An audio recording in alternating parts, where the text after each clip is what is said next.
Hello, YouTube. Voice kind of rough. This is my latest creation, wrench extender. They're pretty simple. I'd recommend if you make one, don't do what I did. I got the picture showing it. I welded the metal. So good it grabs. I welded the metal on here in my jig and then heated it and formed it over the wrench. It took so much heat though because the wrench is sucking up. I'd recommend just bending your piece of metal first, then welding them on. I was trying to be precise as I could. And this is like one of the thickest wrenches I own. I may just maybe use 1/2 inch 9/16 up to 5/8. That's about it. Here's a nice snap-on 9/16, and it goes right in there really good. In fact, if you pull it just right, it wants to stay in there a little bit. Kind of grab. That's the whole idea. Say you're loosening the bolt, okay? You're loosening it, you're pushing with this one. And when that pushes, it puts pressure there, see, so it can't come off. Now you want to tighten, you have to flip it over. I wanted to see the hooks when you're loosening it. We will have a video on testing this, how much I can like tighten a grade 8 9/16, probably 3/8 bolt, I guess. And see how much torque I can apply to it, and we'll check that with a torque wrench. This has to be longer. I'm going to grind that out. I'm tired of leaving that in wrenches. 13/16, and so you don't think I used a good wrench, I want to show you. I have a better one.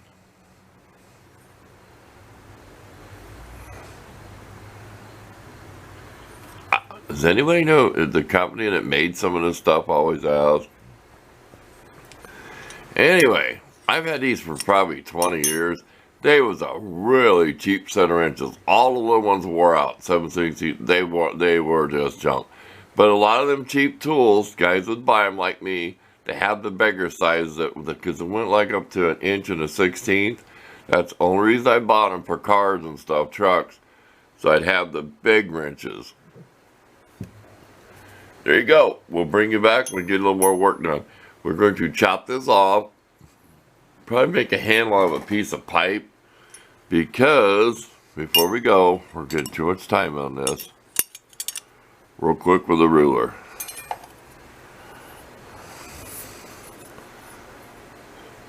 Because either way I open it, doesn't matter. So, we're about 10 inches. We want like a 4-inch handle back here. We want to be able to, you know, let me put my finger on it. We want about 4 inches of handle. We want this to be super big in case we really run into something. I may shorten it up. I'm thinking about maybe I might make it just a foot total. You know, maybe I'll cut it back here, make it so it's only a foot long with like an average wrench in it. We haven't decided yet. We'll be back once we get the handle ready. Well, I really got lucky on this. That's about not quite 5/8 across this wrench. And I swear this water pipe's called 1/2 inch ID inside diameter, but it's old and I ground on it. Not too much. I'm using the lines in my camera. I have grid lines, which works better than eyeballing sometimes. I'm going to call that straight. What do you all think? I use my grid line in my camera. We'll put it just one little tack weld. That's in there about 1/2 inch. One little tack weld, and then we can adjust it up and down, or, you know, this way or this way. So just one little tack weld. That's just to make sure with that. We're taking that word off there, okay? It's going to be my wrench, made in USA. There we go. That's 4.5 inches. So this whole thing's only about, let's just say about 10 inches long. You gotta remember, you had your wrench in there. It's going to be about like that. It's just a small one. I don't need a big one. Okay, battery symbol flash. That means get outside, get welding, quit talking. Okay, as the welder cools down, We're never in a hurry to shut the welder off. We turn our gas bottle off, and then bleed off the regulator. Don't leave pressure on your regulator. We'll let the fan run. That's not bad. That's several welds to do that. The first one was welding a bead onto the wrench. The next one was filling in the hole. So that worked pretty good. You can see the little crater. We wanted some of the sides.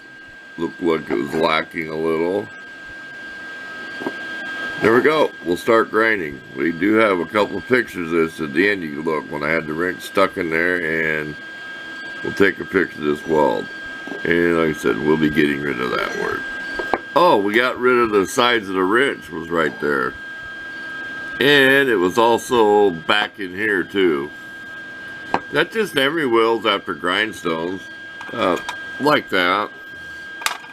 And your common old green, you know what I mean. Just your common old whatever grindstones comes with your Dremel. So that's not bad. It's going to be a tool. It's not going to be polished with polishing buffer wheels. Think about wrapping some paracord around her. It has some black paracord that's real skinny. I want something nice on here. So it's not a big tool. We'll be back. Our battery symbol flash. We've got to change our battery out. Okay. Can you see how we're doing our X pattern? And kind of rolling over the edge. Like this. Like this. We're also going like this. If you see that line. But then we're coming in from this way. And doing it. And we're just using these cutter discs stacked together, which we always show. They're narrow and they take all the... So we're doing like this. We're also doing an X pattern over here. We're copying this. If we're Xing over this way, right, then that's about the angle we want. Then we just keep doing it, and then we'll go like say over here, and then we'll keep the same pattern. So this is the same taper. It's not perfect, but I want this to kind of look like it was forged out of one piece of steel. We're just faking it. Next, we're going to sand it. So there you go. We'll take a picture of that. Back to work.